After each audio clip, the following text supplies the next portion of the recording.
ಷಣ್ಮುಖ ಮಹಾವಿಷ್ಣವೇ ನಮಃ. ಪುತ್ತೂರು ತಾಲೂಕು ಕೆಮಿಂಜೆ ಷಣ್ಮುಖ ಮಹಾವಿಷ್ಣು ದೇವಸ್ಥಾನ. ಈ ದೇವಸ್ಥಾನಕ್ಕೆ 1200 ವರ್ಷದ ಇತಿಹಾಸ ಉಂಟು. ಅತಿ ಪುರಾತನವಾದಂತಹ ಸಾನ್ನಿಧ್ಯ. ಈ ಸುಬ್ರಹ್ಮಣ್ಯ ದೇವರ ಸನ್ನಿಧಾನದಲ್ಲಿ ಎಷ್ಟೋ ಜನರು ಬಂದು ಅವರ ಇಷ್ಟಾರ್ಥವನ್ನೆಲ್ಲ ಪ್ರಾರ್ಥನೆ ಮಾಡಿ ಇಷ್ಟಾರ್ಥವನ್ನು ಪಡೆದಿದ್ದಾರೆ. ವಿಶೇಷವಾಗಿ ಸಂತಾನ ಭಾಗ್ಯ, ಇನ್ನು ಉಬ್ಬಸ ರೋಗ ಇರುವವರಿಗೆ ಇಲ್ಲಿ ಕೆಲವು ವಸ್ತುಗಳನ್ನು ಹೇಳ್ತಾರೆ, ಹಗ್ಗ ಇತ್ಯಾದಿ ಎಲ್ಲ. ಅಂತಹ ವಸ್ತುಗಳನ್ನು ಅರ್ಪಣೆ ಮಾಡಿದರೆ ಉಬ್ಬಸ ನೇವಸ ಆ ಒಂದು ರೋಗ ಕಡಿಮೆ ಆಗಿ ಆರೋಗ್ಯ ಜೀವನ ಅವರಿಗೆ ದೇವರು ಅನುಗ್ರಹ ಮಾಡಿಕೊಟ್ಟಿದ್ದಾರೆ. ಎಷ್ಟೋ ಮಂಗಲ ಕಾರ್ಯಗಳು ಅಂದರೆ ಮದುವೆ ವಿವಾಹ ಕಾರ್ಯಕ್ರಮಗಳು ಇಲ್ಲಿ ನಡೀತಾ ಇದೆ. ಅವರ ಜೀವನವು ಹಾಗೆ ದಾಂಪತ್ಯ ಸುಖ ಭೋಗದಿಂದ ಹಾಗೆ ಸುಪುತ್ರಾವಾಪ್ತಿಯ ಜೀವನವನ್ನು ದೇವರ ಅನುಗ್ರಹದಿಂದ ಎಲ್ಲ ಭಕ್ತರು ನಡೆಸ್ತಾ ಇದ್ದಾರೆ. ಅದೇ ರೀತಿಯಲ್ಲಿ ಇಲ್ಲಿ ಪ್ರತಿ ತಿಂಗಳು ಶುದ್ಧ ಷಷ್ಠಿಯ ದಿವಸ ದೇವರಿಗೆ ವಿಶೇಷವಾದಂತಹ ಮಹಾಪೂಜೆ, ಭಕ್ತರ ಸೇವೆಯನ್ನೆಲ್ಲ ಅರ್ಪಣೆ ಮಾಡಿಕೊಂಡು ಅನ್ನದಾನಾದಿ ಕ್ರಿಯಾಭಾಗ ಪ್ರತಿ ತಿಂಗಳು ನಡೀತದೆ. ಹಾಗೆ ವಾರ್ಷಿಕವಾಗಿ ನಾಗರ ಪಂಚಮಿಗೂ ಊರು ಪರವೂರೆಲ್ಲ ಭಕ್ತರು ಸೇರಿಕೊಂಡು ಬೆಳಿಗ್ಗೆ 6 ಗಂಟೆಯಿಂದ ಪ್ರಾರಂಭವಾಗಿ ಮಧ್ಯಾಹ್ನ 1 ಗಂಟೆಯ ತನಕ ನಾಗತಂಬಿಲ ಇತ್ಯಾದಿ ಎಲ್ಲ ಸೇವೆಗಳನ್ನು ಹಾಲಭಿಷೇಕ ಸಿಯಾಳಾಭಿಷೇಕವನ್ನು ಅರ್ಪಣೆ ಮಾಡಿಕೊಂಡು ದೇವರ ಅನುಗ್ರಹಕ್ಕೆ ಎಲ್ಲರೂ ಪಾತ್ರರಾಗಿ ಅನ್ನದಾನ ಪ್ರಸಾದ. ಸಾಮಾನ್ಯವಾಗಿ 3,000-4 ಸಾವಿರ ಜನ ಭಾಗಿಯಾಗ್ತಾರೆ ಅನ್ನ ಸಂತರ್ಪಣಾ ವಿಧಾನಕ್ಕೆ. ಇಲ್ಲಿ ಪ್ರಧಾನವಾಗಿರುವಂಥದ್ದು ಜಾತ್ರೆ ಅಂದರೆ ಷಷ್ಠಿಯ ಮಹೋತ್ಸವ. ಮಾಘ ಶುದ್ಧ ತೃತೀಯ ಅವತ್ತು ರಾತ್ರಿ ದೇವರ ಸಾನ್ನಿಧ್ಯ ವೃದ್ಧಿಗೋಸ್ಕರವಾಗಿ ವಾಸ್ತುರಕ್ಷೋಘ್ನಾದಿ ಕ್ರಿಯಾಭಾಗಗಳು ನಡೆದು ತದನಂತರವಾಗಿ ಚೌತಿಯ ದಿವಸ ಬೆಳಿಗ್ಗೆ ದೇವರ ಗಣಪತಿ ಹೋಮ, ಹಾಗೆ ಮಹಾವಿಷ್ಣು ದೇವರಿಗೆ ಸುಬ್ರಹ್ಮಣ್ಯ ದೇವರಿಗೆ ಪರಿವಾರ ಎಲ್ಲ ಸಾನ್ನಿಧ್ಯಗಳಿಗೆ ಕಲಶಾಭಿಷೇಕವಾಗಿ ಮಹಾಪೂಜೆ ನಡೆಯುತ್ತದೆ. ರಾತ್ರಿ ವಿಶೇಷವಾದಂತಹ ಕಾರ್ತಿಕ ಪೂಜೆ ನಡೆದು ಮಾಘ ಶುದ್ಧ ಪಂಚಮಿ ದೇವರಿಗೆ ಧನುಪೂಜೆಯೂ ಪ್ರಾರಂಭ ಆಯಿತು. ನಾಗ ಸನ್ನಿಧಾನದಲ್ಲಿ ನಾಗನಿಗೆ ಅತಿ ಪ್ರೀತಿಯಾದಂತಹ ಆಶ್ಲೇಷ ಬಲಿ ಪೂಜೆ ಸಾರ್ವಜನಿಕರಿಂದ ದೇವರಿಗೆ ಅರ್ಪಣೆ ಆಗ್ತದೆ.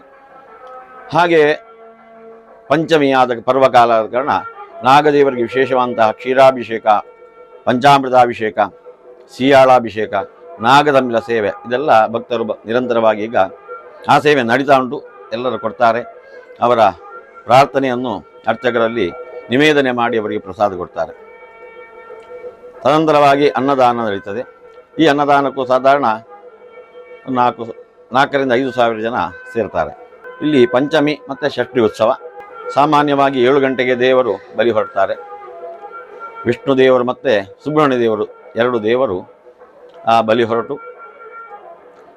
ಒಳಗಿನ ಪ್ರಾಂಗಣದಲ್ಲಿ 2 ಸುತ್ತು, ಹೊರಗಿನ ಪ್ರಾಂಗಣದಲ್ಲಿ 3 ಸುತ್ತಾಗಿ ಕ್ಷೇತ್ರಬಾಲ ಪೂಜೆಯಾಗಿ, ಅದೇ ರೀತಿಯಲ್ಲಿ ಅಂತಹ ಸಂದರ್ಭದಲ್ಲಿ ಕ್ಷೇತ್ರಬಾಲ ಪೂಜೆಯಾಗಿ ಪಡು ಬದಿಗೆ ಬರುವಾಗ ಇಲ್ಲಿಯ ಗ್ರಾಮ ದೈವವಾದಂತಹ ಶಿರಾಡಿ ದೈವದ ಕಿರುವಾಳು ಭಂಡಾರ ಬರ್ತದೆ. ಪಡು ಬಾಗಿಲಿನಲ್ಲಿ ದೇವರ ಮತ್ತು ಆ ದೈವಗಳ ಭೇಟಿ ನಡೆದು ಪ್ರದಕ್ಷಿಣಾಕಾರವಾಗಿ ಸುತ್ತು ಬಂದು ಆ ಕಿರುವಾಳನ್ನು ಅಲ್ಲಿ ಕೊಡಿನಾಡ ಅಂತ ಹೇಳ್ತಾರೆ, ಅಂತ ಒಂದು ಕೊಡಿನಾಡದಲ್ಲಿ ಇಟ್ಟು ದೇವರ ಉಡಿಕೆ ಸುತ್ತು, ಚೆಂಡೆ ಸುತ್ತು, ವಾದ್ಯ ಸುತ್ತು, ಪಲ್ಲಕ್ಕಿ ಸುತ್ತು, ಕಟ್ಟೆ ಪೂಜೆ ಇತ್ಯಾದಿ ಎಲ್ಲ ವಿಶೇಷವಾದಂತಹ ದೇವರಿಗೆ ಸೇವೆ ಅರ್ಪಣೆ ಆಗ್ತದೆ. ಆ ಸಂದರ್ಭದಲ್ಲಿ ಇಲ್ಲಿಯೂ ಅನ್ನದಾನ ನಡೀತಾ ಇರ್ತದೆ ಭಕ್ತರಿಗೆ. ಸುಬ್ರಹ್ಮಣ್ಯ ಮತ್ತು ಮಹಾವಿಷ್ಣು ದೇವರ ಬಲಿ ಸಾಮಾನ್ಯವಾಗಿ ಬೆಳಿಗ್ಗೆ 8ರಿಂದ 8:30 ಹೊತ್ತಿಗೆ ಬೆಳಿಗ್ಗೆ ದೇವರ ಆ ಬಲಿ ಪ್ರಾರಂಭವಾಗಿ ಚೆಂಡೆ ಸುತ್ತು, ಉಡಿಕೆ ಸುತ್ತು, ವಾದ್ಯ ಸುತ್ತು ಇದೆಲ್ಲ ಆಗಿ ಪಲ್ಲಕ್ಕಿ ಸುತ್ತೆಲ್ಲ ಆಗಿ ದೇವರ ವಿಶೇಷವಾದಂತಹ ದರ್ಶನ ಬಲಿ ಎಂಬಂತಹ ಕ್ರಿಯಾಭಾಗ. ಜಾತ್ರೆಯಲ್ಲಿ ದೇವರ ಅತಿ ಉನ್ನತವಾದಂತಹ ಒಂದು ಮಹೋತ್ಸವದ ಪರ್ವಕಾಲ, ದೇವರ ದರ್ಶನ ಬಲಿ. ಆ ದರ್ಶನ ಬಲಿಯನ್ನು ನೋಡುವಂತಹ ಭಾಗ್ಯ ಎಲ್ಲರೂ ನೋಡಿದರೆ ವಿಶೇಷವಾದಂತಹ ಅನುಗ್ರಹ ಅಂತ ನಮ್ಮ ಹಿರಿಯರ ಪ್ರತೀತಿ. ಆ ಪ್ರಕಾರವಾಗಿ ಅದಕ್ಕೆ ಜನಸಂದಣಿ ಜನದಟ್ಟಣೆ ಇರ್ತದೆ. ಹಾಗೆ ಎಲ್ಲರೂ ಊರಿನವರು ಸೇರಿಕೊಂಡು ಸ್ವಯಂ ಸೇವಕರು ಸೇರಿಕೊಂಡು ಎಲ್ಲ ಭಕ್ತರಿಗೆ ದೇವರ ದರ್ಶನ ಬಲಿಯ ಆ ಒಂದು ವಿಶೇಷವಾದಂತಹ ಸುತ್ತನ್ನು ನೋಡಿ ದೇವರ ಅನುಗ್ರಹ ಪಡೆದುಕೊಳ್ಳಕ್ಕೆ ವ್ಯವಸ್ಥೆಯನ್ನು ಮಾಡ್ತಾರೆ. ತದನಂತರವಾಗಿ ದರ್ಶನ ಬಲಿ 3 ಸುತ್ತವಾಗಿ ಅಲ್ಲೇ ದೇವರ ಅನುಗ್ರಹ ಪ್ರಸಾದ ಗಂಧ ಪ್ರಸಾದ ಭಕ್ತರಿಗೆಲ್ಲ ವಿತರಣೆ ಆಗ್ತದೆ. ಆಗ ದೇವರ ಈ ಮಹೋತ್ಸವದ ಬಾಪ್ತು ಅಂದರೆ ದೇವರ ಮಹೋತ್ಸವ ಸಾಂಗವಾಗಿ ನೆರವೇರಬೇಕು, ಹಾಗೆ ನಮ್ಮ ಮನೆಗೆ ದೇವರ ಅನುಗ್ರಹ ಬೇಕು, ಗ್ರಾಮಕ್ಕೆ ರಕ್ಷಣೆ ಬೇಕು ಎಂಬ ಉದ್ದೇಶ ಇಟ್ಟುಕೊಂಡು ತನ್ನಲ್ಲಿರತಕ್ಕಂಥ ಕಾಣಿಕೆಯನ್ನು ದೇವರ ಅಲ್ಲಿ ದೊಡ್ಡ ಹರಿಮಾಣ ತಟ್ಟೆಯನ್ನಿರ್ತಾರೆ. ಆ ತಟ್ಟೆಯಲ್ಲಿ ಹಾಕಿ ಆ ದರ್ಶನ ಬಲಿಯಾದಂತಹ ಪ್ರಸನ್ನಚಿತ್ತರಾದಂತಹ ದೇವರ ಅನುಗ್ರಹ ಪ್ರಸಾದವನ್ನು ಪಡೆದುಕೊಳ್ತಾರೆ ಭಕ್ತರು. ಆಮೇಲೆ ದೇವರು ಒಳಗೆ ಹೋಗಿ ಮಹಾಪೂಜೆ ನಡೀತದೆ. ವಿಶೇಷವಾಗಿ ಸುಬ್ರಹ್ಮಣ್ಯ ಕ್ಷೇತ್ರದಲ್ಲಿ ಅನ್ನದಾನಕ್ಕೆ ಮಹತ್ವ. ಸುಮಾರು 8 ರಿಂದ 10 ಸಾವಿರ ಜನರು ಬಂದು ಈ ಅನ್ನಪ್ರಸಾದ ಸ್ವೀಕಾರ ಮಾಡ್ತಾರೆ. ಪೂರ್ವಭಾವಿಯಾಗಿ ಅನ್ನದ ಪಲ್ಲವನ್ನು ರಚನೆ ಮಾಡಿಕೊಂಡು ಅದರಲ್ಲಿಯೂ ದೇವರನ್ನು ಆರಾಧನೆ ಮಾಡಿಕೊಂಡು ಪಲ್ಲ ಪೂಜೆ ಅಂತ ಹೇಳ್ತಾರೆ. ಅಂತ ಪಲ್ಲ ಪೂಜೆಯನ್ನು ಅನ್ನಪೂರ್ಣೇಶ್ವರಿ ಮಾತೆಗೂ ಆರಾಧ್ಯ ದೇವರಿಗೆ ಅರ್ಪಣೆ ಮಾಡಿಕೊಂಡು ಈ ಪ್ರಸಾದವನ್ನು ನಮಗೆ ಕೊಡು ಎಂಬಂಥ ಅನುಸಂಧಾನದಿಂದ ಆ ಪಲ್ಲ ಪೂಜೆಯನ್ನು ದೇವರಿಗೆ ಅರ್ಪಿಸಿ ಆ ಪ್ರಸಾದವನ್ನು ನಾವು ತೆಗೆದುಕೊಂಡು ಅದನ್ನು ಭಕ್ತರಿಗೆಲ್ಲ ವಿತರಣೆ ಮಾಡ್ತೇವೆ. ಹಾಗೆಯೂ ಇಲ್ಲಿ ಈ ಅನ್ನಪ್ರಸಾದಕ್ಕೆ ವಿಶೇಷವಾಗಿ ಎಲ್ಲರೂ ಗಮನ ಕೊಟ್ಟು ಬರ್ತಾರೆ. ಯಾಕೆಂದರೆ ಇಲ್ಲಿಯ ಒಂದು ತುತ್ತು ಅನ್ನ ಅವನ ಪ್ರಾಶನ ಮಾಡಿದರೆ ಅವನ ದೇಹದಲ್ಲಿರತಕ್ಕಂಥ ಅನಾರೋಗ್ಯಗಳ ಪರಿಹಾರದ ಎಷ್ಟೋ ನಿದರ್ಶನಗಳುಂಟು.